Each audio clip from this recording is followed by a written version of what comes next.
Welcome to federal Andhra Pradesh. YCP ఇప్పుడు ప్రతిపక్షంలో, ఏపీలో ప్రతిపక్షంలో ఉన్న వైసీపీ ఈ మధ్య కాలంలో కొంత స్పీడ్ పెంచినట్టుగా కనిపిస్తోంది. దాంట్లో అంటే లీగల్ టీంని ఏర్పాటు చేసుకోవటం, పూర్తి స్థాయిలో వైసీపీ కేడర్ని అంటే వీళ్ళెవరూ కూడా భయపడొద్దు, కేసుల మీద భయపడొద్దు అనే రీతిలో అధినేత జగన్ వాళ్ళకి చెప్పటం.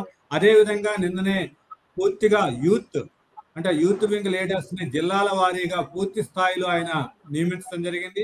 అంటే ఇదంతా చూస్తే ఈ మధ్య జగన్ పర్యటనలు చూసినా జనాలు భారీగా రావటం, దాని మీద అంటే కేసులు, ఇదంతా ఒక ట్రెండ్ నడుస్తుంది.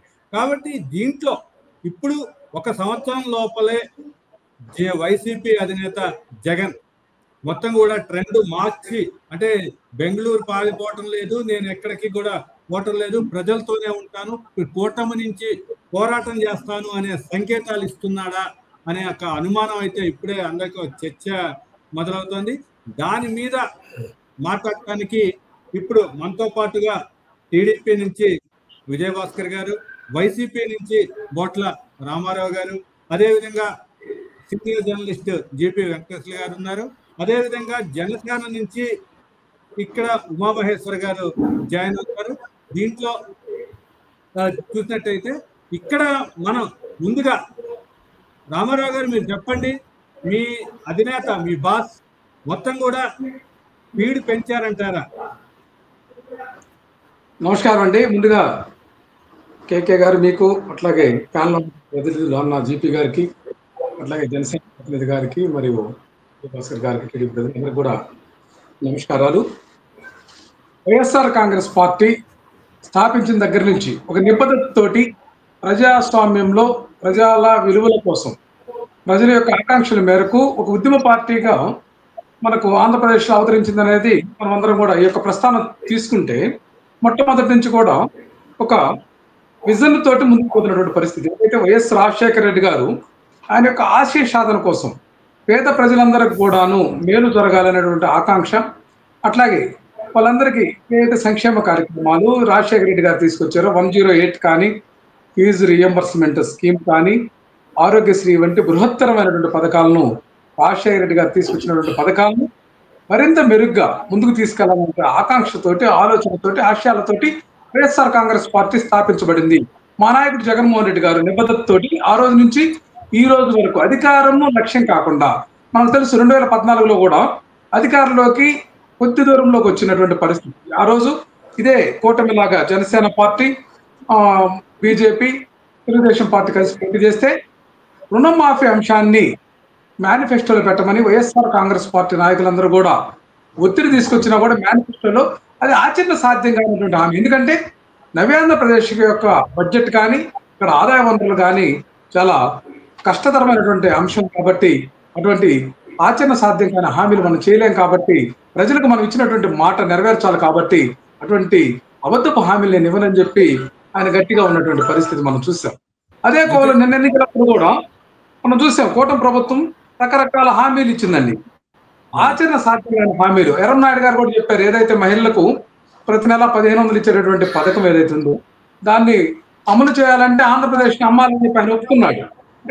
ఇట్లాంటి ఆచరణ సాధ్యం కాని హామీ. అట్లాగే ఏదైతే సూపర్ 6 అంశంలో కూడా ఇప్పటికి అమలు చేయకుండానే సూపర్ 6 మొత్తం అమలు చేశామని చేసినటువంటి 1-2 పథకాలు కూడా అరాకొరగా చేసినటువంటి పరిస్థితి మనం చూసాం. ఈ పరిస్థితుల్లో సేమ్ టైం వైసీపీని నిర్వీర్యం చేయాలని వైసీపీ సోషల్ మీడియా నెపంగా పెట్టి వాళ్ళ ఐటీడీపీ కార్యకర్తలు ఎన్ని వెచ్చరిల్లినటువంటి పనులు చేసినా వాళ్ళని షెల్టర్ చేసుకుంటూ వాళ్ళకు రకరకాల ఆదాయ వనరులు సమకూరుస్తూ జీతాలు ఇస్తూ వాళ్ళకి మనం చూసాం. యువకాలంలో కూడా పనిచేసినటువంటి వాళ్ళకి, ఐటీడీపీ వాళ్ళకి సెక్రటేరియట్లో ఉద్యోగాలు, అట్లాగే ప్రభుత్వ రంగ సంస్థల్లో ఉద్యోగాలు, అట్లాగే మైనింగ్ సంబంధించినటువంటి ఆదాయ వనరుల్లో భాగాలు, ఇవన్నీ కూడా ఎవిడెన్స్ తోటి ఉన్నాయి. ఇటువంటి ఆదాయ వనరులు కల్పిస్తూ ఐటీడీపీ ద్వారానే ఈరోజు చూస్తున్నాం రకరకాల వ్యక్తులకు వీళ్ళు ఒక రకమైనటువంటి టెలిఫోన్లు తీసుకొని బెదిరింపులు దిగుతున్నారు. ఏదైతే వైసీపీ నాయకులు, కార్యకర్తలు కానీ, లేకపోతే ప్రతినిధులు ఏదైతే కేకే గారు మీడియాలో కూడా ఏదైతే భయపడకుండా ప్రభుత్వ లోపాలను చెప్తున్నారో వాళ్ళకు కూడా బెదిరించాల్సి వస్తా ఉన్నటువంటి పరిస్థితి ఈరోజు మన ఆంధ్రప్రదేశ్లో ఉన్నాయండి. చెప్పండి. ఇప్పుడు అంటే మీకు మీ అధినేత వైఖరిలో మార్పు వచ్చిందంటారా, లేకపోతే ప్రజలకి సడన్ గా ఒక దూకుడు పెంచడంలో ఏంటి అంటే కూటమి ప్రభుత్వం మీద వ్యతిరేకత జనాల్లో బాగా ఉందని నమ్ముతున్నారా, లేకపోతే ఏంటి మీరు అధినేతలో ఒక్కసారిగా ఇంత మార్పు ఎందుకు వచ్చింది? ఇక్కడ ఒకటేనండి, ఈ ప్రభుత్వం మెడల వంచి ఏదైతే అబద్ధపు మోసపు హామీలు ఇచ్చారో వాటినన్నిటిని ఒక్కోటి అమలు చేయించడానికి వైఎస్ఆర్ కాంగ్రెస్ పార్టీ వ్యూహాత్మకంగా ముందుకు అడుగులేస్తా ఉంది. ప్రజల పక్షాన పోరాడుతుంది. రైతులకు మద్దతు ధర కంటే, కనీస మద్దతు ధర కంటే కూడా ఏదైతే తక్కువ రేటుకి ఈరోజు ధాన్యం కానీ ఇవన్నీ కూడా కొనుగోలు జరుగుతుంటే నిద్రపోతున్నటువంటి ప్రభుత్వం. ఈ రాష్ట్రంలో పొగాకు రైతుల ఆవేదన, మిర్చి రైతుల ఆవేదన, అట్లాగే మామిడి రైతుల వీటన్నిటిని పరిష్కరించుకుంటూనే ఏదైతే వైఎస్ఆర్ కాంగ్రెస్ పార్టీ ప్రభుత్వం మా నాయకుడు జగన్మోహన్ రెడ్డి గారు తెచ్చినటువంటి ఫీజు రియంబర్స్మెంట్ నిధులను బకాయిలు పెట్టడం, ఆరోగ్యశ్రీ సంబంధించినటువంటి బకాయిలను పెట్టడం మనం చూసాం. వీటన్నిటినే కాకుండా ఈరోజు ఎన్ఆర్ఈఎస్ పథకంలో కూడా బకాయిలు పెట్టడం, ఆ 15వ ఆర్థిక సంఘం నిధులను కూడా ఈ ప్రభుత్వం పంచాయతీలకు అలాట్ చేయకుండా నిర్వీర్యం చేసి వాటిని కూడా డైవర్ట్ చేస్తున్నటువంటి విధానం. వీటన్నిటి మీద దశల వారీగా మేము ఆందోళన చేస్తాం. అట్లాగే ఉద్యోగస్తులకు ఇచ్చినటువంటి ఏ ఒక్క హామీని కూడా సక్రమంగా అమలు చేయలేదండి. ఉద్యోగస్తులకు రకరకాల హామీలు ఇచ్చి వాటన్నిటిని కూడా తోకముడిచారు. ఉద్యోగస్తులకి అసలు అయోమయంగా ఉన్నటువంటి పరిస్థితి ఉంది. ప్రధానంగా ప్రభుత్వ పిఆర్సీ కమిషన్ చైర్మన్ ని వేస్తామని వేయలేదు. అట్లాగే ఐఆర్ కానీ, పిఆర్సీ కానీ, సిపిఎస్ కానీ, వీటన్నిటి డిఆర్ఎస్ విషయంలో కానీ అన్ని అట్లాగే విద్యార్థుల ఫీజు రియంబర్స్మెంట్, యువతకు నిరుద్యోగ యువతకు ప్రతి నెల 3,000 ఇస్తామని మాట తప్పింది. అట్లాగే ప్రతి సంవత్సరం 20 లక్షల ఉద్యోగాలు ఇస్తామని చెప్పి మాట తప్పారు. సంపద సృష్టిస్తామని చెప్పి ఈ రోజు 1,50,000 కోట్లకు పైగా పన్నులు వేసి చోద్యం చూస్తూ 1,10,000 లోటు బడ్జెట్ తోటి ఈ ప్రభుత్వం నడుపుతున్నటువంటి దుస్థితి. డబుల్ ఇంజిన్ సర్కార్ అని చెప్పి రెండు ప్రభుత్వాలు కూడా ప్రజల చెవులో పూలు పెడుతున్నారు. ఆరోపణలన్నిటి మీద అంటే కూటమి ప్రభుత్వం పూర్తిగా అంటే ఈ హామీల అమలులో విఫలం చెందింది అనేది మీరైతే ఏది ఆరోపిస్తున్నారో దాని మీద అసలు విజయభాస్కర్ గారు మీరు చెప్పండి. అసలు కూటమి ప్రభుత్వంలో ఇప్పటికే అంటే 2 సంవత్సరాల కాలంలోనే పూర్తిగా వ్యతిరేకత వచ్చిందంటారా ఏంటి? అసలు దాన్ని జగన్ దూకుడిని ఏ విధంగా కట్టడి చేస్తారు మీరు? మీరు పెట్టిన డిబేట్ ఏంటి, రామారావు గారు మాట్లాడిన విషయాలు ఏంటి?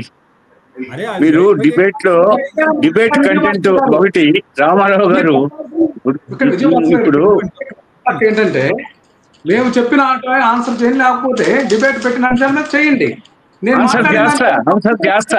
ఆన్సర్ చేస్తా వస్తుంది.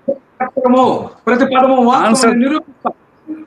మీరు ఎక్కడన్నా మద్యపాన నిషేధం మడియం తిప్పము మాట తప్పము అన్నోళ్ళు మద్యపాన నిషేధం ఏం చేశారు మీరు? పోలవరం ప్రాజెక్టుని ఎంతవరకు తీసుకొచ్చారు? పోతే తాడేపల్లిలోనే ప్యాలెస్ నిర్మించుకున్నాను నేను, పోతే అమరావతి రాజధానిగా ఉంటుందనే చెప్పే మాట ఎక్కడ నిలబెట్టుకున్నారు? అదే విధంగా విశాఖ స్టీల్ ప్లాంట్ ని ఏం చేశారు? మేము వచ్చి విశాఖ స్టీల్ ప్లాంట్ కి 11,400 కోట్లు తెప్పించాము. 3వ బ్లాస్ట్ ఫర్నేస్ మూలబడి ఉంటే దాన్ని తెరిపించాము. రోజుకు 4,000 మెట్రిక్ టన్నుల ఉక్కు ఉత్పత్తి జరుగుతుంది ఈ రోజు. అదే విధంగా మేము సంక్షేమ కార్యక్రమాలు సూపర్ 6 అనేవి మమ్మల్ని ప్రజలు 5 సంవత్సరాలకు ఎన్నుకున్నారు. ఇప్పుడు ఈ సంవత్సరం ఈ 13.5-14 మాసాల కాలంలో మేము అనేకం అమలు చేశాము. త్వరలో స్త్రీలకు ఉచిత బస్సు ప్రయాణ పథకం అమలు కాబోతుంది. అదేవిధంగా అన్ని పథకాలు అమలు అవుతున్నాయి. ఇకపోతే 1-6 పథకాలు ఉన్నాయి సూపర్ 6 లో, అవి కూడా అతి త్వరలో పూర్తి అవుతాయి. మరి 2వ సంవత్సరంలోకి అడుగు పెట్టేళ్ళకి 2వ సంవత్సరం పూర్తి కాబోయేటప్పటికి అన్ని పథకాలు పూర్తి అవుతాయి.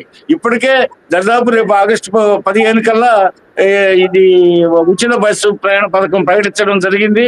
అదే విధంగా ఇంకా 1-2 పథకాలు ఉంటే ఇవన్నీ ఈ సంవత్సరం లోపు పూర్తయి 2 సంవత్సరాల్లో మొత్తం సూపర్ 6 లో అయిపోతాయి. అదే విధంగా మీరు మా యొక్క వ్యవస్థని మీరు ప్రశ్నించారు. మీరు అలా అయితే మేము ఐటీడీపీ అన్నారు. మీరు గ్రామ స్వపరిపాలనా సంస్థలు, మనకి అశోక్ మెహతా కమిటీ పంచాయతీరాజ్ వ్యవస్థని ప్రవేశపెట్టింది. ఆ విధంగా పంచాయతీరాజ్ వ్యవస్థలో స్థానిక స్వపరిపాలన 3 పువ్వులు 6 కాయలుగా గాంధీ గారు పేర్కొన్న గ్రామ స్వరాజ్యాన్ని ఇప్పటికీ భారతదేశంలో 152% మంది పైగా గ్రామాల్లో ఉన్నారు. 58% పైగా, 42% పట్టణ ప్రాంతాల్లో ఉన్నారు. 58% ఉన్న గ్రామ ప్రాంతాల్లో గ్రామ ప్రజల అభివృద్ధి కోసం, వారి సౌభాగ్యం కోసం స్థానిక స్వపరిపాలనా వ్యవస్థ కావాలని ఆ రోజు మహాత్ముడు మన జాతిపిత పిలుపు ఇచ్చాడు. ఆయన అర్ధాంతరంగా ఆయన్ని చంపేసిన తర్వాత అశోక్ మెహతా కమిటీ సిఫార్సుల ప్రకారం మనకు పంచాయతీరాజ్ వ్యవస్థ ఏర్పడింది. ఆ పంచాయతీరాజ్ వ్యవస్థలో భాగంగా ఈ రోజు గ్రామ సర్పంచులను కానీ, ఎంపీటీసీలని, జడ్పీటీసీలని అందరినీ నిర్వీర్యపరుస్తూ పోస్ట్ గ్రాడ్యుయేషన్ చదివిన వాళ్ళని, అంటే ఎంఏలు, ఎంకామ్లు, ఎంఎస్సీలు, ఎంబీఏలు, ఎంసీఏలు, ఇంజనీరింగ్లు పూర్తి చేసిన వాళ్ళందరినీ నిర్వీర్యం చేస్తూ గవర్నమెంట్ లో నోటిఫికేషన్ లేకుండా, లేకపోతే ఇతర వృత్తి నైపుణ్య సంస్థల్లో ఉద్యోగ అవకాశాలు లేకుండా చేయడానికి ఒకేసారి మేము ఇన్ని ఉద్యోగాలు కల్పించామని చెప్పి చెప్పుకోవడానికి 5,000 రూపాయలతో వాటికి గవర్నమెంట్ భద్రత లేదు. భద్రత లేని 5,000 రూపాయల ఉద్యోగాలు ఇచ్చి వారికి పెత్తనం కల్పించి వారిని తమ ఏజెంట్లుగా పెట్టుకొని వారి చేతనే అన్ని పనులు చేయించి ఈ వ్యవస్థని అశోక్ మెహతా సిఫార్సుల ప్రకారం ఏర్పడినటువంటి గ్రామ పంచాయతీ వ్యవస్థని, గ్రామ స్వరాజ్యాన్ని నిర్వీర్యపరిచింది మీ ప్రభుత్వం కాదా అని నేను ప్రశ్నిస్తున్నాను. అదేవిధంగా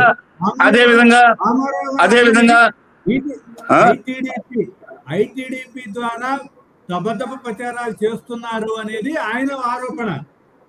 సరే, ఐటీడీపీ ద్వారా మేము ప్రచారం చేస్తున్నామా, లేకపోతే జగన్ సోషల్ మీడియా దుష్ప్రచారం చేస్తుందా? జగన్ సోషల్ మీడియాలో అన్పార్లమెంటరీ లాంగ్వేజ్ వాడుతూ ముఖ్యంగా జనాభాలో సగభాగం ఉన్న మహిళల్ని కించపరుస్తూ, పురుషుల్ని కించపరుస్తూ వారు సాగించినటువంటి అరాచకం లోకం నిమిరిపోయే నిన్న ఎన్నికల్లో వారిని పూర్తిగా పక్కన పెట్టిన విషయాన్ని వాళ్ళు మర్చిపోతున్నారు. జగన్ సోషల్ మీడియానే జగన్ ని దెబ్బతీసింది. జగన్ పంచాయతీరాజ్ వ్యవస్థని, గ్రామ స్వరాజ్యాన్ని నిర్వీర్యపరిచినటువంటి ఈ యొక్క ఇప్పుడు వార్డు సెక్రటరీస్, సచివాలయ వ్యవస్థే జగన్ ప్రభుత్వాన్ని పూర్తిగా దెబ్బతీసిన విషయాన్ని వాళ్ళు గమనించట్లేదు. అదేవిధంగా మేము అభివృద్ధి కార్యక్రమాల వరకు వస్తే అమరావతి పరుగులు తీస్తుంది, సో ఒకవైపు పోలవరం పరుగులు తీస్తుంది, ఎయిర్పోర్ట్లన్నీ బ్రహ్మాండంగా పరుగులు తీస్తున్నాయి, రోడ్లు ఆఖరికి రోడ్ల మీద ఈ నరకానికి రహదారులుగా ఉన్నాయని భావించారు అందరూ. ఈ రోజు రోడ్లన్నీ అర్థంలాగా తీర్చిదిద్దుతున్నారు. ఇప్పటికే 3 వంతులు పూర్తయినాయి, ఇంకా మిగతా 1 వంతు కూడా పూర్తి చేయమని ఇటీవల 400 కోట్లు రిలీజ్ చేయడం జరిగింది రోడ్లకి. మరి వాటికి జవాబు చెప్తారు. అదే విధంగా మాండలిక వ్యవస్థ అది ఎంతో పటిష్టంగా అమలు చేసే వ్యవస్థ మేమే. ఇదే అన్నిటినీ కూడా పరుగులు తీపిస్తుంటే మా అధినేత వెంట జనం పరుగులు తీస్తున్నారనేది వాళ్ళు చెప్తున్నారు. అది ఎందుకు ఏంటి మరలా చెప్పండి. మీరు అన్ని పరుగులు తీపిస్తున్నారు అంటుంటే వాళ్ళేమో మా అధినేత జగన్ వెంట జనం పరుగులు తీస్తున్నారు ఇప్పుడు అని వాళ్ళు చెప్తున్నారు. అంటే వాళ్ళకి 39% ఓటింగ్ వచ్చింది కదా, 39% ఓటింగ్ వచ్చింది కదా, వారు ఉన్నారు కదా, వాళ్ళు వస్తారు, వాళ్ళ నాయకుడు వచ్చినప్పుడు వస్తాడు. రెండోది వాళ్ళ పార్టీ అంతర్గత విషయాలు కొన్ని ఉన్నాయి. వాళ్ళ లీగల్ టీం సమావేశమైంది, వాళ్ళ యువజన విభాగం సమావేశమైందంటే ప్రతి రాజకీయ పార్టీకి భారతదేశంలో ఎస్సీ కమిటీలు, ఎస్టీ కమిటీలు, బీసీ కమిటీలు, మహిళా విభాగాలు, యువజన విభాగాలు, మెయిన్ పార్టీ, న్యాయ విభాగాలు, అట్లాగే అనేక విభాగాలు ప్రతి రాజకీయ పార్టీకి ఉన్నట్టే వైసీపీ వాళ్ళు కూడా పెట్టుకున్నారు. వాళ్ళు పెట్టుకోవడంలో అది వాళ్ళ పార్టీ అంతర్గత విషయం, అది మాకు సంబంధం లేదు. వాళ్ళ పార్టీ న్యాయ విభాగం సమావేశమైంది, యువజన విభాగం సమావేశమైందంటే అది నిత్య కృత్యం. ప్రతి రాజకీయ పార్టీ అన్ని విభాగాల్ని అలర్ట్ చేసుకుంటది. అధికారంలో లేనప్పుడు ఎక్కువ అలర్ట్ చేసుకుంటది, అధికారంలో ఉన్నప్పుడు పరిపాలన మీద దృష్టి పెడుతుంది ఎవరైనా చేసే పని. అయితే జగన్ ప్రభుత్వం పరిపాలన వాళ్ళకి అధికారం కోల్పోయిన దుఃఖలో ఉన్నారు. వాళ్ళకి ఏంటంటే అధికారం అనేది ఒక దోపిడీకి కేంద్ర బిందువు అన్నమాట. ఆ దోపిడీ చేయడానికి అవకాశం కోల్పోయారు. పైగా దోపిడీలు చేసి ఇప్పుడు కేసులు పుట్టలుగా బయటకు వస్తున్నాయి. విషనాగులు పుట్టదవుతుంటే విషనాగులు బయటకు వచ్చినట్టు వాళ్ళ కేసులన్నీ బయటకు వస్తున్నాయి. అదేమంటే వేధిస్తున్నారంటారు. మేము యథేచ్ఛగా దోచుకుంటాం, రాష్ట్రాన్ని దోపిడీ చేస్తాం, మీరు మాత్రం మా జోలికి వస్తే మా మీద కక్ష సాధింపులు అంటారండి. కక్ష సాధింపు అంటే అర్ధరాత్రి ఎలాంటి అనుమానాలు, ఆందోళనలు, పత్రికల్లో వార్తలు, మీడియాలో వార్తలు లేకుండా సడన్ గా అరెస్ట్ చేస్తే అది ఖర్చు అవుతుంది. ఆ విధంగా తెలుగుదేశం వాళ్ళందరినీ అర్ధరాత్రి పూట అరెస్ట్ చేశారు. కొల్లు రవీంద్రన్ ఏంటి, అచ్చెన్నాయుడు ఏంటి, ధూళిపాడ నరేంద్రన్ ఏంటి, చివరకు పార్టీ అధినేత చంద్రబాబు నాయుడు ఏకుందో నిద్రపోతుంటే, బస్సులో నిద్రపోతుంటే అర్ధరాత్రి అంతటి జాతీయ నాయకుడిని, ప్రపంచ స్థాయిలో పాపులారిటీ ఉన్నటువంటి చంద్రబాబు నాయుడు గారిని ఆకస్మికంగా అరెస్ట్ చేయడం ఏంటి? ఏమన్నా ఉంటే అసలు పత్రికల్లో మీడియాలో రావాలి, ప్రజల్లో గుసగుసలు ఉండాలి, అనుమానాలు ఉండాలి, ఏ క్షణానైనా అరెస్ట్ చేస్తారేమో అనే ఇది వార్తలు రావాలి. అవి ఏమీ లేకుండా ఉరమకుండా మెరుగకుండా ఈ జగన్ ప్రభుత్వ పాలనలో తెలుగుదేశం కార్యకర్తల మీద, జనసేన కార్యకర్తల మీద ఎన్ని దాడులు జరిగినాయి. తెలుగుదేశం అగ్రనాయకుడైనటువంటి చంద్రబాబు నాయుడు గారి ఇంటి మీదకే దాడికి పోయారంటే ఏమనుకుంటున్నారు వాళ్ళు? అదేవిధంగా తెలుగుదేశం కేంద్ర కార్యాలయం మీద దాడి చేశారంటే మేము ఇంటర్నేషనల్ రౌడీలమే, నేషనల్ రౌడీలమే అని చెప్పకనే చెప్తుంది. ఇవన్నీ గమనించినటువంటి ప్రజానీకం ఆ పార్టీని పక్కన పెట్టారు. ఈసారి జగన్ ప్రభుత్వం అధికారంలోకి వచ్చే సమస్య లేదు, జగన్ బయట ఉండే సమస్య లేదు. కేసులు అక్కడ 11 కేసులు యాక్టివేట్ అవుతున్నాయి, 11 సిబిఐ, 7 ఎన్ఫోర్స్మెంట్ డైరెక్టరేట్. ఇక్కడ రాష్ట్రంలో పుట్టలుగా కేసులు వస్తా ఉన్నాయి. వీటన్నిటితో ఆయన శాశ్వతంగా జైలు పాలు. ఎలక్షన్ లో పోటీ చేయడానికి డిస్క్వాలిఫై అవకాశాలు ఉన్నాయి. ఇప్పుడు ఆ పార్టీ పరిస్థితి అయోమయంగా తయారైంది. ఆ పార్టీ పడవ మునిగిపోబోతుంది. ఆ పార్టీకి భవిష్యత్ శూన్యం. వాళ్ళు ఆందోళనలో ఉన్నారు, తెగించి పోరాటానికి సిద్ధమవుతున్నారు. రక్తపాతానికి రాష్ట్రంలో శాంతి భద్రతలు లేకుండా చేయాలని పోతే డబ్బులు పిండారైలు మించిన దోపిడీలు చేసి చెంగిస్ ఖాన్ లాగా, పోతే గజనీ మహమ్మద్ లాగా కొల్లగొట్టింది కాకుండా మళ్ళా తగుదనమ్మా అంటూ వాళ్ళు ముందుకు వచ్చేసి ఇంక ఎలాగో మనం మునిగిపోయే పడవ అటు ఇటు తేల్చుకుందామని చెప్పేసి వాళ్ళు సిద్ధహస్తులుగా ఉన్నారు. టైగర్ నాగేశ్వరరావు గడ జనం అంతిమయాత్ర చాలా మంది వచ్చారు. దొంగ గద ఎందుకు వచ్చారంటే ఆయన ధర్మదాత, ఆయన దోచుకున్నాడు కానీ ఆయన అందరికి పంచాడు, కానీ వీళ్ళు దాచుకున్నారు కాబట్టి అని చెప్పి ప్రజలు తిరస్కరించారు. ఇవన్నీ మర్చిపోయి అసలు మాట్లాడడానికి అసలు మనస్సు ఎలా వస్తుందో అర్థం కావట్లేదు ఈ జగన్ పార్టీ వాళ్ళకి. మరి జగన్ పార్టీ సోషల్ మీడియాకి విసిగి వేసారి ఆడవాళ్ళని కించపరిచి అసెంబ్లీలో సాక్షాత్తు భువనేశ్వరి క్యారెక్టర్ ని, శీలాన్ని శంకిస్తూ, అదే విధంగా లోకేష్ బాబు గారు భువనేశ్వర్ పుట్టలేదు, చంద్రబాబు పుట్టలేదని చెప్పేసి అంటారే, వీళ్ళు మాట్లాడేవాళ్ళు అంటే వీళ్ళ అబ్బకి అమ్మకి పుట్టారని వీళ్ళు చెప్తారా? మరి ఏంటి ఇవన్నీ అనవసరమైన విషయాలు కదా. ఎవరిని కించపరచకూడదు. సాక్షాత్తు చెల్లిని, అమ్మని కూడా ఎన్ని రకాలుగా వాళ్ళ సోషల్ మీడియాలో, మా సోషల్ మీడియా కాదు, సాక్షాత్తు అమ్మని చెల్లిని కించపరిచేది ఎవరిని? రాజకీయాలు ఉంటే ఉంటాయి, చెల్లెల మీద అమ్మ మీద కూడా సోషల్ మీడియాలో దుష్ప్రచారం ఏంటి? ఇంకా అసలు ఇన్ని సిబిఐ కేసులు, ఈడీ కేసులు ఉంటే అతన్ని ఎలా నాయకుడిగా పరిగణిస్తున్నారు? అతను ఇందులో పండితుడు కాదే. అందులో అతన్ని రాజకీయాల్లో తెర మీదకి వచ్చేదాకా, వాళ్ళ నాన్న వారసుడిగా వచ్చేదాకా అతను ఎవరికి తెలుసు? ఆఖరి వివేకానంద రెడ్డిని కొట్టి అతను పార్లమెంట్ సభ్యుడిగా ఎన్నికైన విషయాన్ని రాష్ట్ర ప్రజలందరూ గమనించారు. పోతే అతను ఎక్కడికి పోయినా అరాచకం, అరాచక శక్తి. నేను ఏదో ఈ ప్రపంచానికో, భారతదేశానికో, ఈ ఆంధ్రప్రదేశ్కో నేను పెద్ద బిడ్డని, నాది ఒక ప్రత్యేకమైన రాజ్యాంగం, నాది ఒక ప్రత్యేకమైనటువంటి ఎస్టేటు, నా జోలికి ఎవరు రావడానికి లేదు, నాకు ఈ రాజ్యాంగంతో పని లేదు, జగన్ రెడ్డి రాజారెడ్డి రాజ్యాంగం, మా జోలికి ఎవరు. ఒక్క నిమిషం విజయభాస్కర్ గారు, ఒక్క నిమిషం మీరండి. ఇక్కడ ఇప్పుడు ఉమామహేశ్వర్ గారు జనసేన వీరనారిగా, అంటే మీరు ఈ తెలుగుదేశం మీకు మధ్య ఈ మొత్తం కూడా ఈ పొత్తు సజావుగా సాగుతుందా, లేకపోతే ఈ సంక్షేమ పథకాల దీంట్లో ఈ మొత్తం కూడా ఇక్కడ మీరు దీంట్లో ఏం కేసులు జాప్యం అవుతుంటే దాన్ని చేతగానితనంగా తీసుకుంటున్నారు ఈ వైసీపీ ప్రభుత్వాలు. విజయభాస్కర్ గారు, దీంట్లో ఈ సంక్షేమ పథకాలు ఎట్లా నడుస్తున్నాయి, ఏంటి, మీరు ఈ రెండు పార్టీల మధ్య సమన్వయం ఎట్లా ఉందనేది ఉమామహేశ్వర గారు చెప్తారు ఒక్కసారి. కూటమి ప్రభుత్వం వచ్చిన తర్వాత ప్రజల్లోని అంతా మంచి జరుగుతుందండి. వాళ్ళు సూపర్ 6 చెప్పారు కదా, వైసీపీ ప్రభుత్వం వాళ్ళకి తెలియటం లేనట్టుకుంది వీళ్ళు చేసే అభివృద్ధి. వాళ్ళు కూటమి ప్రభుత్వం ప్రమాణ స్వీకారం చేసిన వెంటనే పెన్షన్లు పెంచారు, ఒకేసారి 4000. వీళ్ళు సంవత్సరానికి 250 రూపాయలు చొప్పున 5 సంవత్సరాలకి 1000 రూపాయలు పెంచారు. వైసీపీ ప్రభుత్వం. రెండోది సన్న బియ్యం అండి. స్కూళ్ళల్లో భోజనాలు ఒకసారి వెళ్ళి తిని చూడండి, ఎలాంటి బియ్యం పెడుతున్నారో, భోజనాలు ఎలా పెడుతున్నారో చూడండి. తల్లికి వందనం అని ఇంటికి ఎంత మంది ఉంటే అంతమంది పిల్లలకి అకౌంట్ లో డబ్బులు పడ్డాయి. మీ జగన్మోహన్ రెడ్డి ఏమో 13,000 తక్కువ వేశారు. అప్పుడు చూసారా స్కూళ్ళకని రిపేర్లకని కొన్ని కోట్లు డబ్బులు వైసీపీ ప్రభుత్వం తినేసిందండి. తర్వాత ఇంకోటి ఆగస్టు 15 మాకు బస్సులు స్త్రీలకి ఫ్రీ బస్సులు వస్తున్నాయి. అది మీకు తెలియటం లేదా? ఈ అభివృద్ధిని వీళ్ళు చూడలేకపోతున్నారు. ఫ్రీ గ్యాస్లు అన్నారండి, అప్పటికే 2 వేశారు. నాదెండ్ల మనోహర్ గారు. కూటమి ప్రభుత్వం ఇలాగే పుంజుకొని పరిగెడుతూ ఉండదండి. ఈ అభివృద్ధిని చూడలేక వైసీపీ వాళ్ళు కళ్ళు పుట్టుకుంటున్నారండి. వీళ్ళు చేసిన అభివృద్ధిలో ఒకసారి చెప్పమానండి. ఇంకోటండి, మన అమరావతి చెప్పుకోవాలంటే మనకి ఆంధ్రప్రదేశ్ రాజధాని అంటే మనకు చెప్పుకోవటం ఏమీ లేదు. ఇప్పుడు చూసారా మన అమరావతి, మన రాజధాని ఏంటంటే అమరావతి అని చెప్పుకుంటున్నాం. అది తెలియదండి.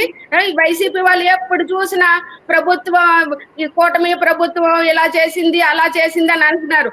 కూటమి ప్రభుత్వం ఇలా ఏదన్నా తణుచుకుంటే మీ జగన్మోహన్ రెడ్డి గారిని 5 నిమిషాల్లో జైల్లో పెట్టొచ్చు, కానీ అలాంటి చేయదు జగన్మోహన్ రెడ్డి గారిలాగా చేయదు ఈ ప్రభుత్వం. కూటమి ప్రభుత్వం మా పవన్ కళ్యాణ్ గారు చెప్పినట్టు 15 సంవత్సరాలు కూటమిగానే వెళ్తది, స్వర్ణాంధ్రప్రదేశ్ చేస్తుంది.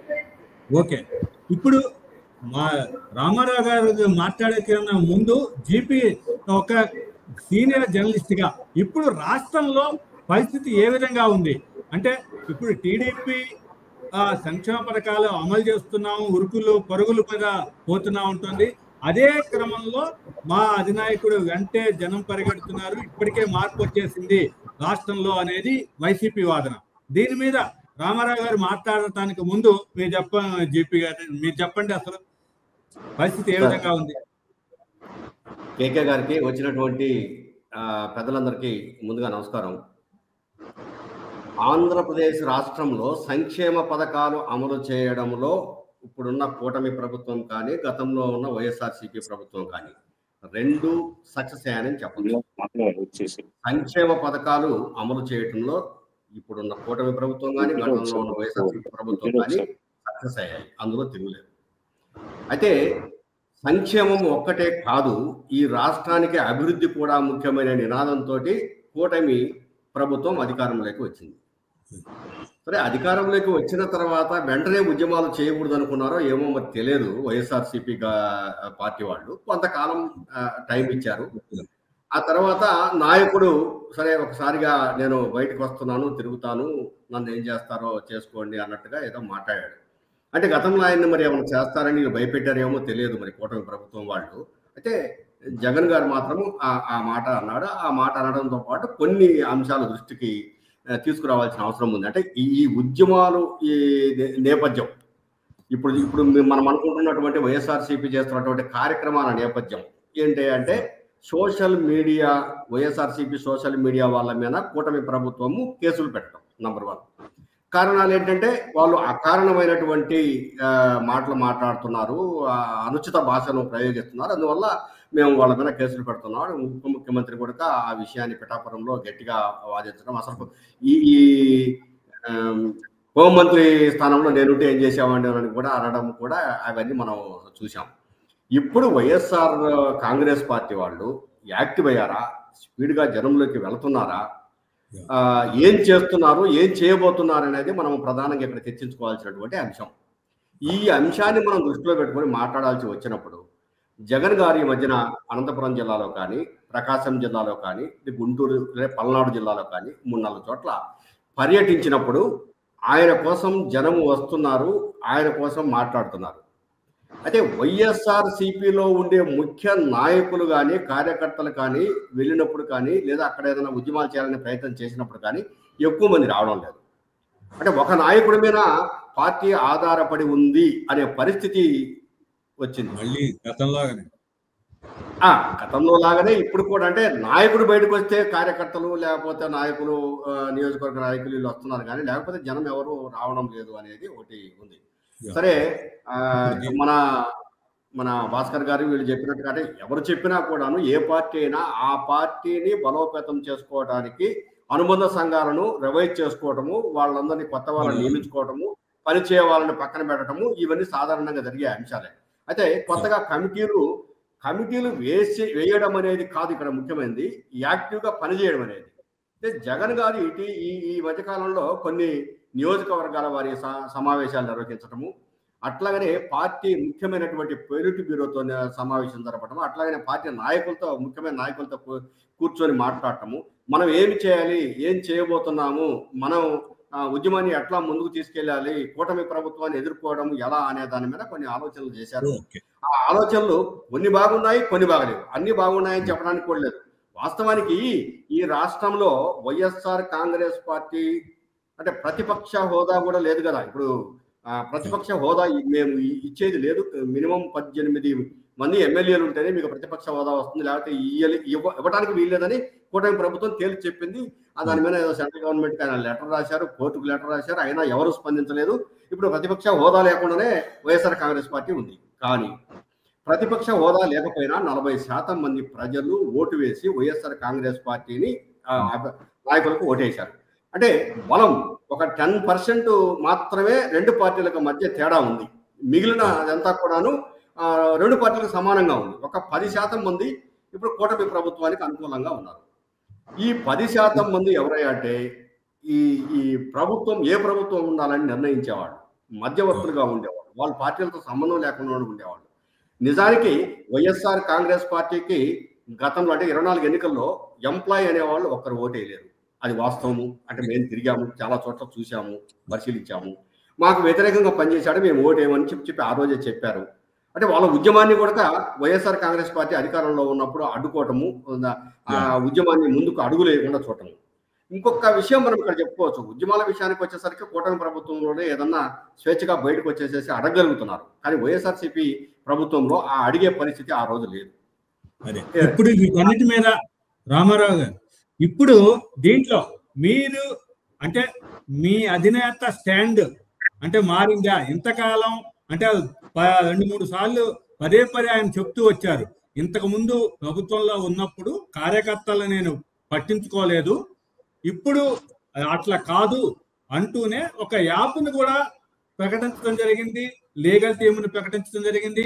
ఇక్కడ మీ మీద ఏమైనా వేధింపులు కానీ ఇవన్నీ చేసినా, కేసులు పెట్టినా దాన్ని యాప్ ద్వారా సమాచారం ఇవ్వండి మాకు అంటూ స్పష్టంగా వాళ్ళకి పిలుపునివ్వటం జరిగింది. ఇదంతా అంటే క్యాడర్ని ఒక రకంగా రెచ్చగొడుతున్నారా, లేకపోతే మీరు ఆ క్యాడర్ని బలోపేతం చేసుకుంటున్నారా? చెప్పండి.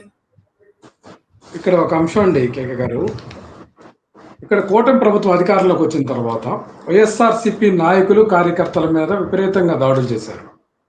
కొంతమందిని అంతమందించారు, కొంతమందిని జైలుకు పంపించారు, కొంతమంది మీద అక్రమ కేసులు బనాయించి వారిని ఇబ్బందులు పెట్టడం, పోలీసుల ద్వారా రకరకాల యాక్షన్స్ చేసినటువంటి విధానం మనం చూస్తాం. అట్లాగే ఈ కూటమి ప్రభుత్వం అంశంలో చూస్తే అవినీతి, వాళ్ళ అవినీతి పరాకాష్ఠ చూస్తే పీడిఎస్ బియ్యం ప్రతి నిత్యం అన్నమాట, ప్రతి నెలా కూడా ఒక్కొక్క నియోజకవర్గంలో 30 లక్షల రూపాయల వరకు దండుకుంటున్నారు పేదల బియ్యం మీద. అట్లాగే ఉచిత ఇసుక అని చెప్పి ఎక్కడా ఉచితం లేదు. వీళ్ళు ఏదైతే అనాథరైజ్డ్ గా ప్రొక్లైనర్స్ పెట్టి ఆ గ్రామాల్లో ఇసుక రీచులు ఉన్న దగ్గర నాయకులు, తెలుగుదేశం పార్టీ నాయకులు దందా జరుగుతూ ఉంది. మరి అదే విధంగా చూస్తున్నాం, గ్రావెల్ కానీ మట్టి మాఫియా రెచ్చిపోతున్నారు. ఇదంతా కూడా కాకుండా మనం చూస్తా ఉంటే గ్రామాల్లో బెల్ట్ షాపులు పెట్టారు. ఎక్కడన్నా మద్యం షాపులు పెట్టినటువంటి చోట అక్కడ ఏదైతే ఇప్పుడు కొత్త నూతన మద్యం పాలసీ చూసాం మనం, ఎక్కడ మండల ఎక్కడైనా పెట్టుకోవచ్చు అని చెప్పి విద్యా సంస్థల పక్కన, అట్లాగే దేవాలయాల పక్కన కూడా పెడుతున్నారు. వాళ్ళు పెట్టినటువంటి షాపుకు అనుసంధానంగా ఏదైతే రూములు పెట్టేసి మినీ బారులాగా కల్పించే విధంగా చేస్తున్నారు. అట్లాగే అధికారికంగా బెల్ట్ షాపులు లేకపోయినా అనధికారికంగా దాన్ని ఆక్షన్ లాగా పెట్టి గ్రామానికి ₹1,00,000 వరకు వసూలు చేసుకొని వాళ్ళు పంచుకుంటున్నటువంటి పరిస్థితి మనం చూస్తున్నాం. ఈ విధంగా అట్లాగే మనం గతంలో కూడా చూసాం, ఇప్పుడు కూడా చూస్తున్నాం. ఏదైతే తెలుగుదేశం పార్టీ అధికారంలో ఉన్నప్పుడు ఈ యొక్క రెవెన్యూకి సంబంధించినటువంటి పట్టాదారు పాస్బుక్ల పేరుతో గతంలో జన్మభూమి కమిటీలు విపరీతంగా వసూలు చేసేవారు.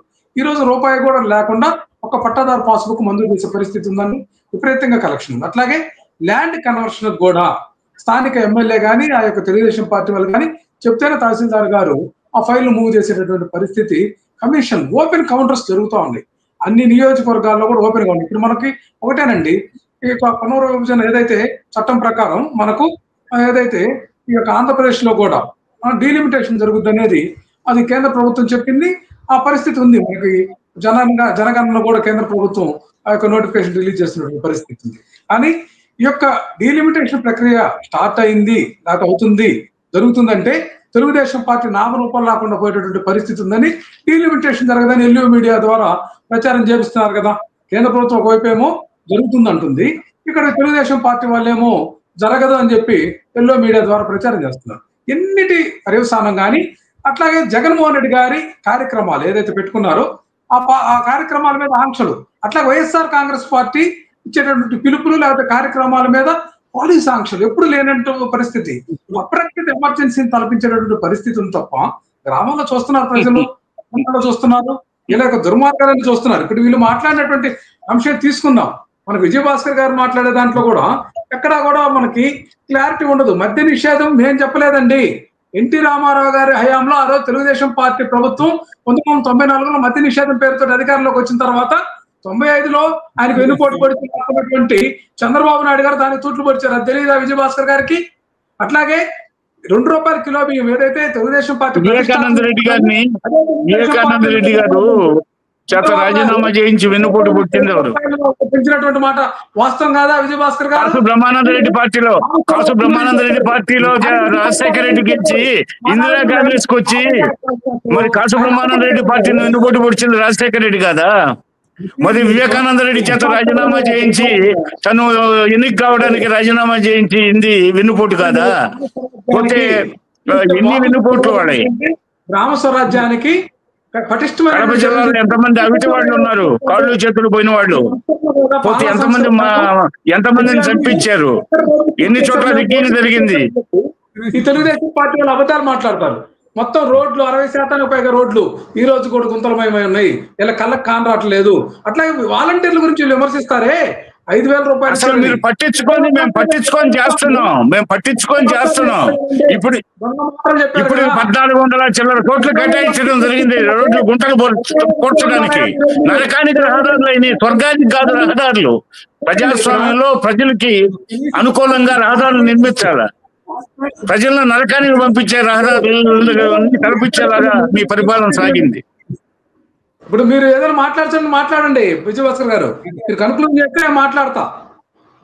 మీరు రహదారులు అంటుంటే రామారావు గారు మీరు మీడియాలో చూశారు, 800 కోట్ల రూపాయలు రహదారులు గుంటలు పొడ్చడానికి ఇచ్చింది, పనులు జరుగుతున్నాయి, ఇప్పటికే చాలా వరకు అయింది, ఇంకా మిగిలింది చేస్తున్నారని ఇందాక నేను చెప్పాను.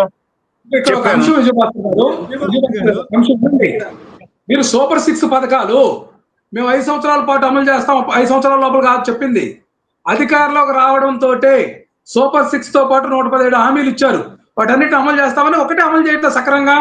140 మేము వచ్చింది 14వ నెల పూర్తి కాలేదు, ఇప్పటికే చాలా చేసాము. మేనిఫెస్టోలో చెప్పని విశాఖ స్టీల్ ప్లాంట్ విషయం 11,440 కోట్లు తెప్పించాం.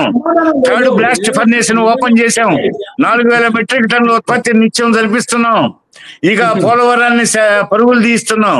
రాజధానిలో 14,000 మంది కార్మికులు పరోక్షంగా ప్రత్యక్షంగా రాత్రింబగుళ్ళు పనిచేస్తా ఉన్నారు. మరి అదే విధంగా ఎయిర్పోర్ట్స్ శరవేగంగా పరుగులు తీస్తున్నాం. ఇవన్నీ శక్తుందా? బనకచెర్ల ప్రాజెక్టు నిర్మించే శక్తి మీ ప్రభుత్వానికి ఉందా?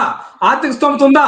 కమిషన్ల కక్కుర్తి, పర్సెంటేజ్ల కక్కుర్తి, పోలవరంలో పర్సెంటేజీలు, అమరావతిలో పర్సెంటేజీలు, నిద్ర లేస్తే పర్సెంటేజీలు, మరొక విషయం లేదు ఇక్కడ. ప్యాకేజీలు చెప్పట్లేదు, అది సాధ్యం కాదంటాడు ఒక మాటలో. ఏది సాధ్యం అన్నారు? ఎన్టీ రామారావు గారు ఉన్నప్పుడు తెలుగుగంగ సాధ్యం కాదన్నారు. రాజశేఖర రెడ్డి ఎన్టీ రామారావు తెలుగుగంగ తలపెట్టినప్పుడు, గాలేరు నగర్ తలపెట్టినప్పుడు, అంద్రే నివాస్ సుజల సర్వంత్ తలపెట్టినప్పుడు అప్పుడు 3 సార్లు రాజశేఖర రెడ్డి సాధ్యం కాదన్నాడు. అసాధ్యాన్ని సుసాధ్యం చేశాం. మాకు ఆ రోజు ఇందిరాగాంధీ ప్రభుత్వం సహకరించకపోయినా, కేంద్రం నిధులు ఇవ్వకపోయినా, ప్రపంచ సంస్థల నుంచి నిధులు తెచ్చుకునే అవకాశం ఇవ్వకపోయినా, ఒక రాష్ట్ర ముఖ్యమంత్రి ఎన్టీ రామారావుని విదేశాలకు పోయి జోలు పడ్డానికి కూడా అవకాశం ఇవ్వకపోతే, సంకల్ప శుద్ధితో నేను నా రాష్ట్రాన్ని బాగు చేసుకుంటా అని చెప్పి ఆయన స్వయంగా గడ్డ పొలిగేసి ఎంజీఆర్ను పక్కన పెట్టుకొని గడ్డ పొలిగేసి ఆఖరి ప్రధానమంత్రి సహకరించకపోయినా 19వ స్థానం ఆహ్వానించిన సంఘటన మీకు గుర్తు చేస్తున్నాను. అప్పుడు రాజశేఖర రెడ్డి గారు కాంగ్రెస్ లో ఇందిరమ్మ నాయకత్వంలో పనిచేసే రోజులు. అదేవిధంగా ఎన్టీ రామారావు గారు పేరు ఉచ్చరించే అర్హత మీకు లేదు. ఎందుకంటే ఎన్టీ రామారావు గారు తెలుగుదేశం పార్టీ పెడితే దాని వెన్నుపోటు పెడిచి మీరు తెలుగు దొంగల పార్టీగా, తెలుగు ద్రోహుల పార్టీగా, తెలుగు దొంగల పార్టీగా ఈ రోజు మార్చుకొని మీరు దుర్మార్గంగా తయారయ్యి ఈ విధంగా మాట్లాడతా మీరు తెలుగుదేశం పార్టీ ఎన్టీ రామారావు ఎట్లా క్లెయిమ్ చేస్తారు? ఆయన ఫోటో లేకుండా కూడా మీరు దుస్సాహసం చేశారు కదండి. ఆయన వెన్నుపోటు పొడిచారు కదా. ఎవరో తెలిసి తెలియని కార్యకర్తలు ఎక్కడో 1-6 బోర్డు పెడితే అది చంద్రబాబు నాయుడు డైరెక్షన్ లో జరిగిందా మీరు చెప్పేది?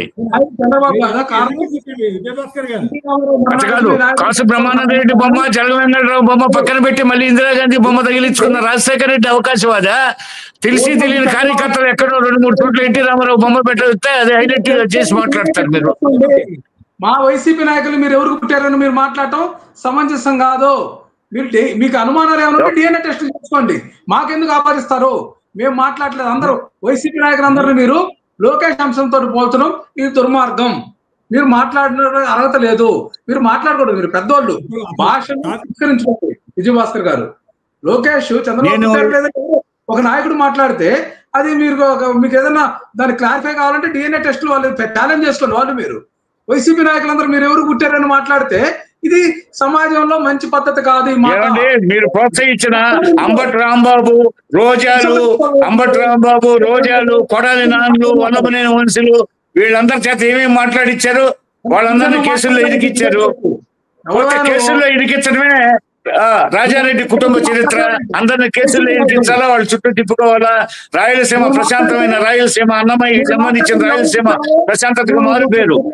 కడప దువ్వూరు సుబ్బమ్మ లాంటి స్వాతంత్ర సమరయోధురాలు, కడప కోటిరెడ్డి లాంటి యోధుడు, పోతే డిప్యూటీ సీఎం గా చేసిన బివి సుబ్బారెడ్డి లాంటి వాళ్ళకి జన్మనిచ్చిన ఆ కడప నల్లరేగడి నెలలు సారవంతమైన భూముల్లో పచ్చటి పంటలు పండించుకునే ఆ నేలని రక్తపిక్తం చేసిన చరిత్ర మీది కాదా?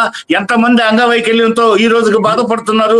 ఎంతమంది, ఎన్ని కుటుంబాల్లో ఆడపడుచుల తాళ్ళు తెంపారు మీ హత్య రాజకీయాలతో, మీ రిగ్గింగ్ రాజకీయాలతో? నేరుగా ఇప్పుడు విజయభాస్కర్ గారు ఒకటి చెప్పండి. ఇక్కడ ముఖ్యమంత్రి చంద్రబాబు నాయుడు పదే మంత్రుల్ని గాని ఇతర నాయకుల్ని గాని హెచ్చరిస్తూ వస్తున్నారు.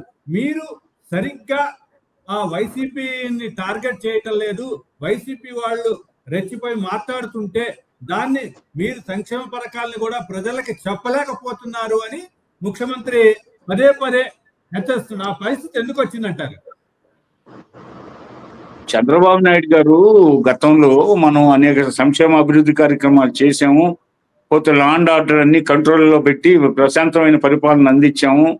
మనం 23 సీట్లకు పరిమితం కావడానికి కారణం మనం అమలు చేసిన సంక్షేమ అభివృద్ధి కార్యక్రమాలను ప్రజల్లో తీసుకుపోవడంలో వైఫల్యం చెందారు. కాబట్టి ఇక నుంచన్నా మేల్కోండి, పరివర్తన చెందండి. పోతే మీరు ఎప్పటికప్పుడు ఈ యొక్క దుష్ప్రచారాలను తిప్పికొట్టండి. దేవతలు యజ్ఞం చేస్తుంటే రాక్షసులు ఆ యజ్ఞాన్ని చెడగొట్టడానికి మారీచిమాయలు పంతారు. వాటన్నిటిని ఎప్పటికప్పుడు జనసేన కార్యకర్తలు కానీ, బీజేపీ వాళ్ళు కానీ, టీడీపీ వాళ్ళు మనం కూటమంతా అలర్ట్ గా ఉండాలా. లేకపోతే వీళ్ళు ఏదో ఒక విధంగా మళ్ళీ మాయ చేసి అధికారంలో రావాలనుకుంటున్నారు.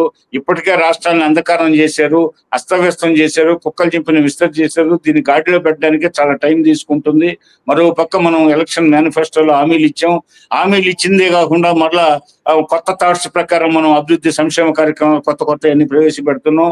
మరి ఈ పరిస్థితుల్లో జగన్మోహన్ రెడ్డి మరోసారి ప్రజలు అపోహపడి మరలా మాయ చేసి ప్రజల్ని ఒక్కసారి అని చెప్పేసి ఏదో ప్రజలు పోనీలు వచ్చే యువకుడు మంచి పరిపాలన అందిస్తానంట, రామరాజ్యాన్ని అందిస్తానంటున్నాడు అని చెప్పేసి ప్రజలు ఒకసారి అవకాశం ఇస్తే ఈ విధంగా చేశాడు. మరోసారి అతను కానీ వస్తే ఈ రాష్ట్రం ఇప్పటికే ఆ చెరకు గడని కొంతవరకు పీల్చి పిప్పి చేశారు. ఆ మిగిలిన రసాన్ని గడ పీల్చి పిప్పి చేస్తారు. కాబట్టి మీరంతా జాగరూకతతో ఉండండి అని చెప్పి ఆయన అనుక్షణం పార్లమెంట్ సభ్యులు, కేబినెట్ మంత్రులకి, ఎమ్మెల్యేలకి, ఎమ్మెల్సీలకి, కార్పొరేషన్ చైర్మన్లకి, అనేక స్థానిక సంస్థల నాయకులకి, పార్టీలో ఉండే కార్యకర్తలందరికీ ఎప్పటికప్పుడు చెప్తూ ఉన్నాడు. మరి ఇదంతా రాష్ట్రంలో ఉండే తెలుగుదేశం పార్టీ కార్యకర్తలు, పార్టీ అధినేత చెప్పిన ప్రకారం, కూటమి అధినేత చెప్పిన ప్రకారం, ప్రభుత్వ సారథి చెప్పిన ప్రకారం వీళ్ళంతా ఎప్పటికప్పుడు జాగరూకులై ఈ దుష్ప్రచారాలను ఖండించాలని చెప్పేసి ఆయన ఆ యొక్క తత్వంతో చెప్తున్న మాటల్ని మీరు ఇప్పుడు పేర్కొన్నారు, అంతే కదా? ఏమండి కేకే గారు? ఒక నిమిషం ఉమామహేశ్వర్ గారిని అడుగుదాం. అసలు ఇప్పుడు అంటే వైసీపీ నేతల తీరు, అంటే ఇప్పుడు ప్రతిపక్షంలో ఉన్నా సరే అటాక్ చేసే తీరు మీరు ఎట్లా చూస్తున్నారు? ఏమండి, ఇప్పుడు కూటమి ప్రభుత్వం అభివృద్ధి చూడలేకపోతున్నారండి. వైసీపీ ప్రభుత్వం ఏంటి, చీప్ లెక్కర్లు ఇచ్చారు, ఎంతో మంది ప్రాణాలు పోయారు. నూజూరు నుంచి విజయవాడ వెళ్ళండి, రోడ్లు ఎలాగున్నాయో. వాళ్ళు ఏమన్నా గుంట్లన్నా పూడ్చారా? పూడ్చలేదు. ఇప్పుడు కూటమి ప్రభుత్వం వచ్చాక ఎన్ని రోడ్లు వేశారు? అభివృద్ధి గురించి మాట్లాడితే బాగుంటది, అభివృద్ధి గురించి మాట్లాడలేదు. అభివృద్ధి జరుగుతుంటే చూడలేకపోతున్నారండి వైసీపీ ప్రభుత్వం. ఈ జగన్ గారు 5 సంవత్సరాలు బటన్ నొక్కుతూ కూర్చున్నారు తప్ప, దోచుకో దాచుకో అన్నారు తప్ప ప్రజలకు ఏం అభివృద్ధి చేశారండి?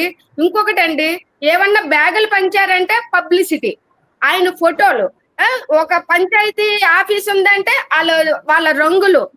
ఇప్పుడున్న ప్రభుత్వం చూడండి, ఇంతకు ముందు రాజకీయ వీళ్ళ ప్రభుత్వం ఉంది చూడండి, వైసీపీ ప్రభుత్వం వేల కోట్లు నష్టం చేశారు.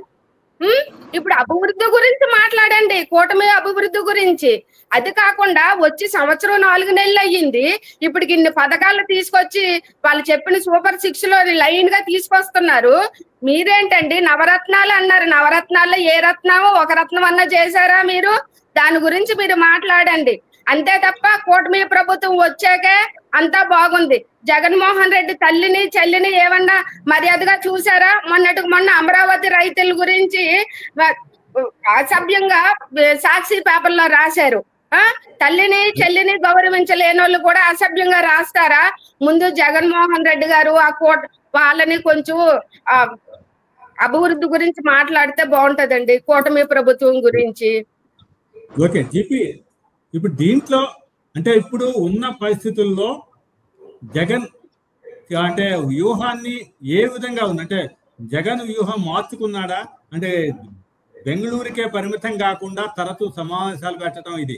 అయితే ఇక్కడ మాత్రం జగన్ ఓన్లీ పరామర్శల పేరిట యాత్ర చేస్తున్నాడు కానీ ఆయన ప్రజల్లోకి వెళ్ళటం కానీ ఇది చేయట్లే.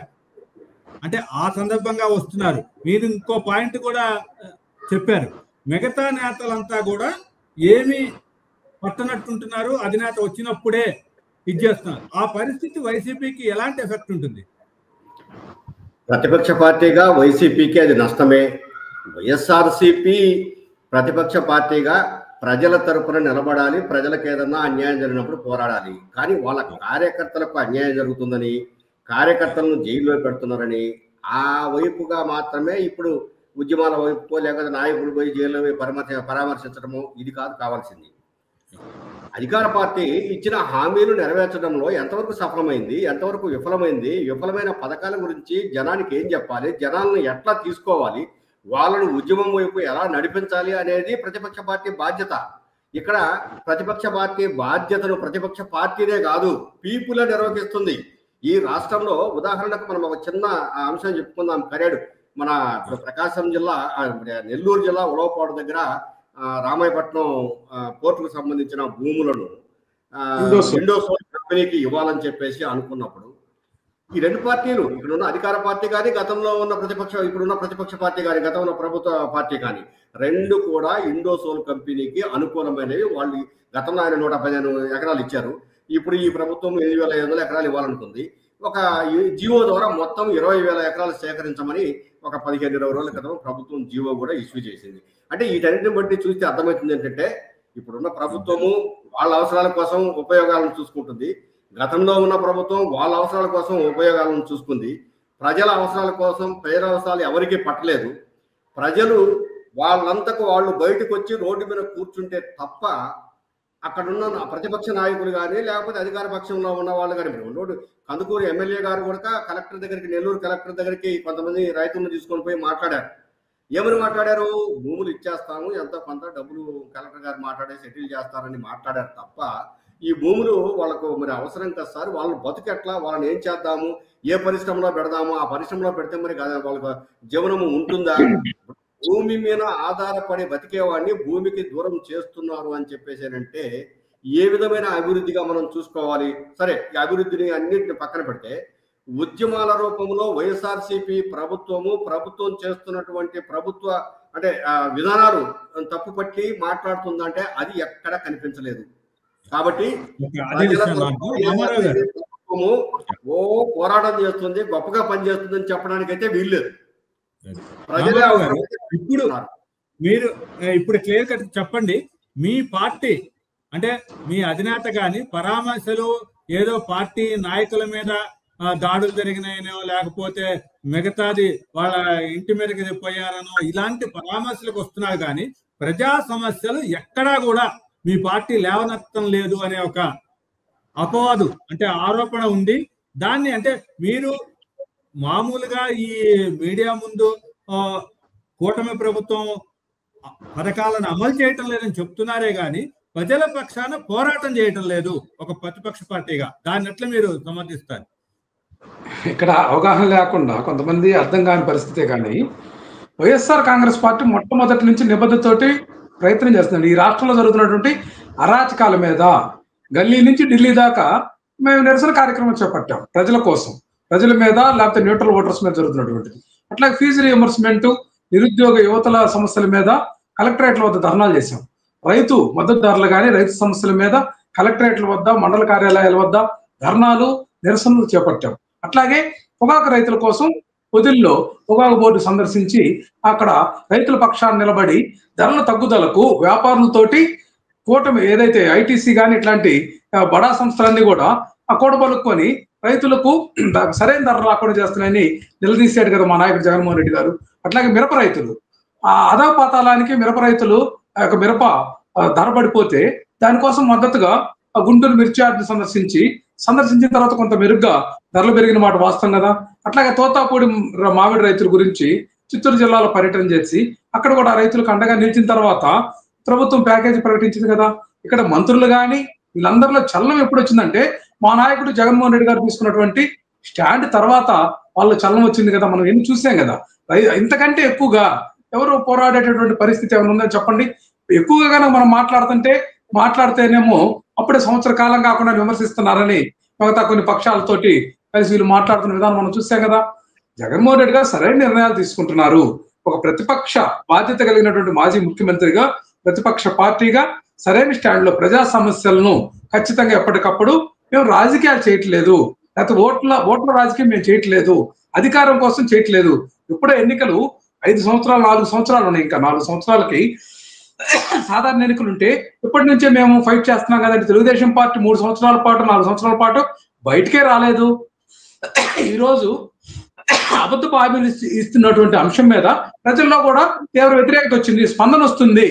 మా యొక్క ఆలోచన విధానం లేకపోతే ప్రజల పట్ల మేము చూపిస్తున్నటువంటి విధానం కానీ మద్దతు కానీ ప్రజల పక్షాన పోరాడుతున్నటువంటి శైలికి మద్దతుగా ప్రజల్లో విపరీతమైనటువంటి స్పందన వస్తుంది.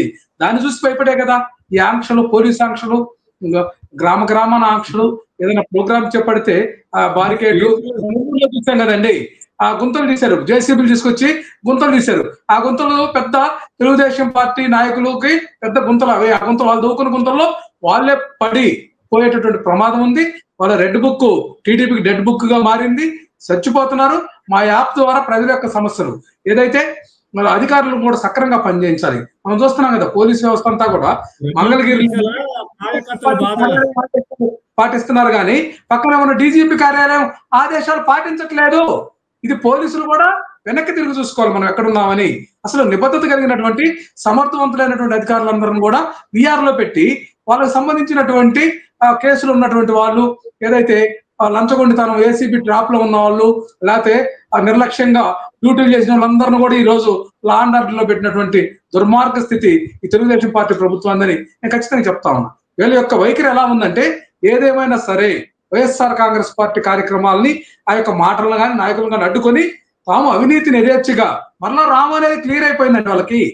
కాబట్టి ఈ ఉన్నటువంటి కాలంలో వీళ్ళని నిలువరించి మనం సాధ్యమైనంత దోపిడీ చేయాలి, దుర్మార్గంగా దోచుకోవాలి. ఇచ్చినటువంటి ఏ ఒక్క హామీ కూడా అమలు చేయదు. 33,000 మంది మహిళలు అదృశ్యమయ్యారని చెప్పినటువంటి పవన్ కళ్యాణ్ పత్తా లేడు.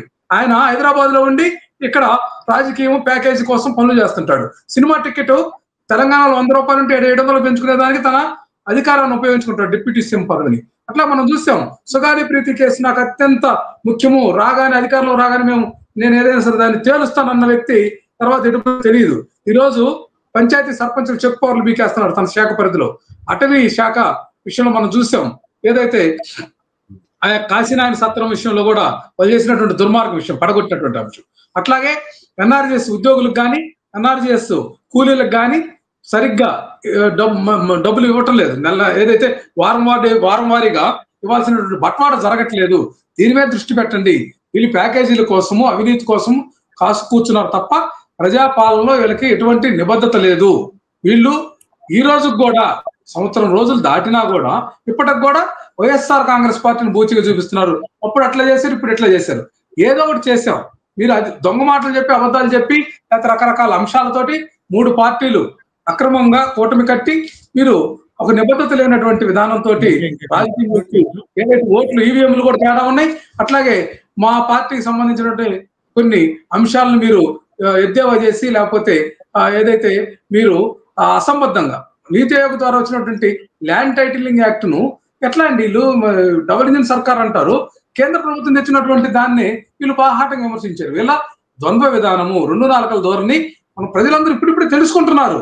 వాళ్ళు చైతన్యం చేస్తాం, మేము మోసం చేయము, ప్రజలను చైతన్యం చేసి ముందుకు తీసుకెళ్తాం.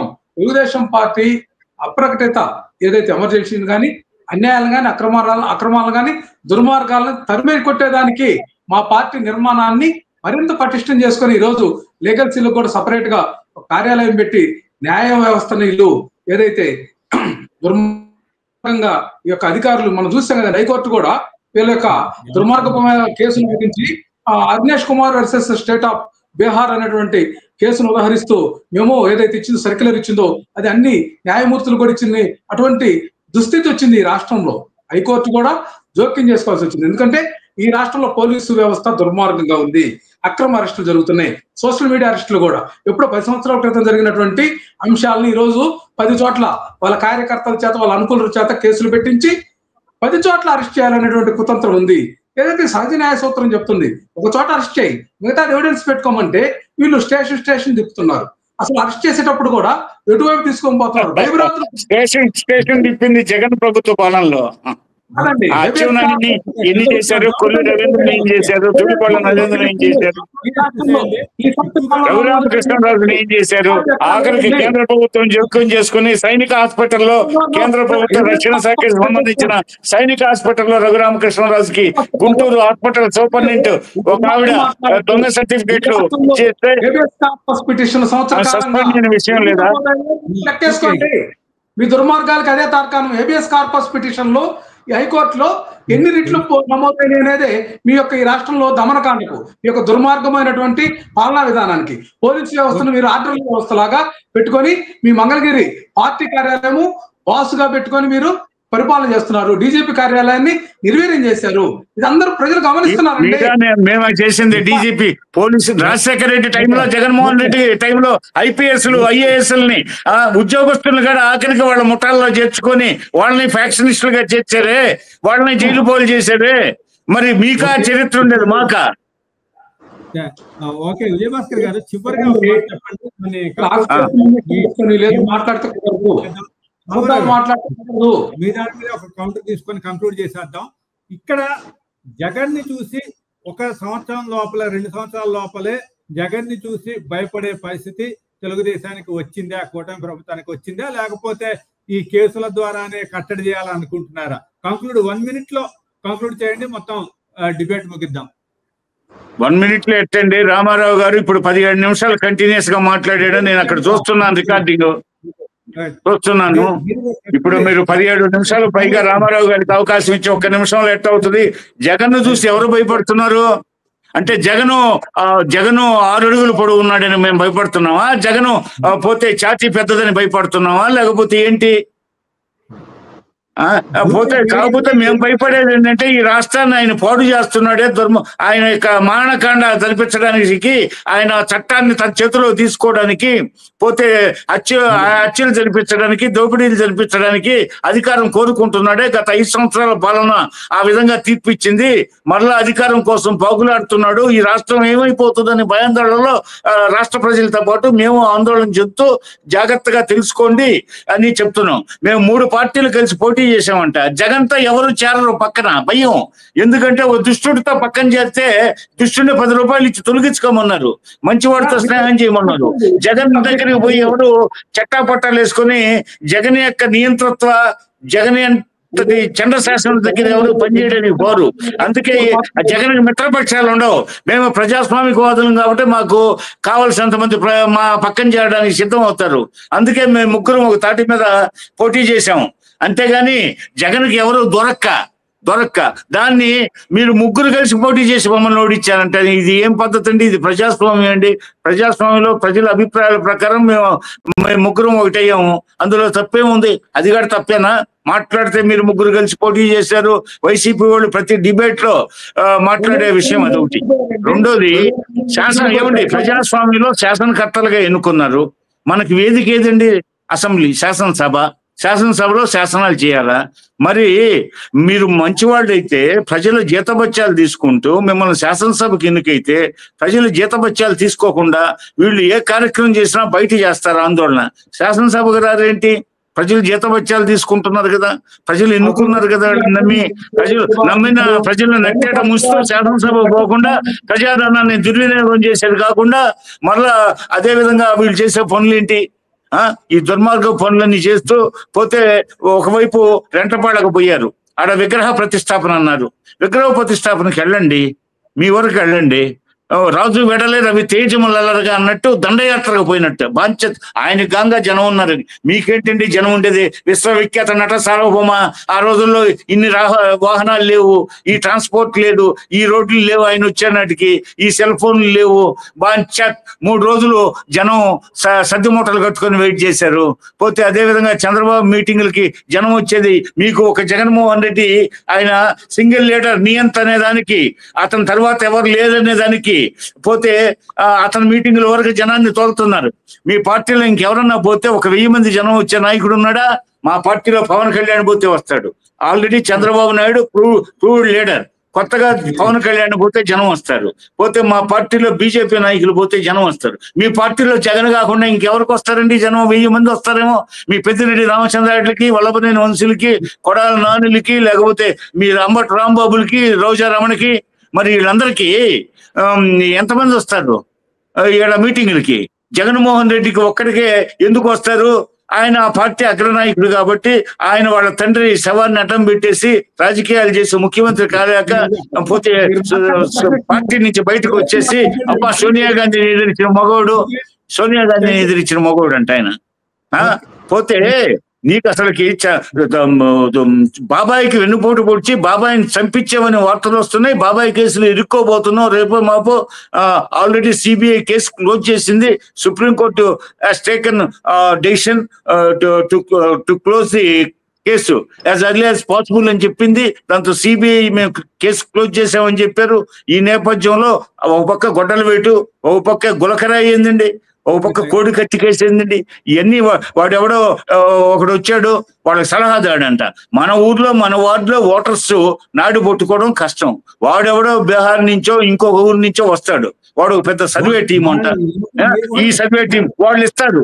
లాస్ట్ లో నీ గులకరాయి ఏడ్చుకో, కోడి కత్తితో పొడిపించుకో, లేకపోతే మీ బాబాయిని గొడ్డలతో చంపు, వాడి సలహా ప్రకారం పనిచేస్తారు వీళ్ళు. మరి వీళ్ళకి ఎంతసేపటిగా నరమేధం అండి. పోతే కేసులు ఎదికించడం, ముఠాలను తయారు చేసుకోవడం, దోపిడీలు చేయడం, కట్టలు దొరుకుతున్నాయి. ఈ సిట్టి విచారణలో కట్టలు దొరుకుతున్నాయి, ఇంకా జరగబోతున్నాయి. 60 చిల్లర కోట్లు సీజ్ అయినాయి. 8 కోట్లు జగ్గైపేట చెక్ పోస్ట్ దగ్గర సీజ్ అయింది. 11 కోట్లు నిన్న ఫామ్ హౌస్ లో సీజ్ అయినాయి. పోతే అసలుకి ఇన్ని అవినీతి ఆరోపణలు, ఇన్ని దాడులు, పోతే ఎన్ని దాడులు, అప్రజాస్వామిక విధానాలంట. ఎవరి అప్రజాస్వామిక విధానాలు? నిర్బంధం అంట. ఇది ప్రజాస్వామ్యం కాదంట. ఎవరు చెప్పారు? స్వేచ్ఛగా మీడియా ఉంది, స్వేచ్ఛగా. ఆ రోజు మీడియాకి స్వేచ్ఛ లేదు. భారతదేశంలో గిల్డ్ చైర్మన్ గా చేసి విప్లవ చతుర అన్నదాత, పోతే ఈనాడు, న్యూస్ టైము, పోతే ఇలాంటి పత్రికలు పెట్టి తెలుగు వెలుగు లాంటి తెలుగు భాషా సంస్కృతుల కోసం పోరాటం చేసినటువంటి రామోజీరావుని చీల్చి చెండాడాడు రాజశేఖర రెడ్డి. పోతే అదే ఉండవల్లి అరుణ్ కుమార్ కంప్లైంట్ ఇచ్చిన ఆయన ఆర్బీఐకి, చిదంబరానికి కంప్లైంట్ చేశాడు ఆ రోజు ఫైనాన్స్ మినిస్టర్ కి.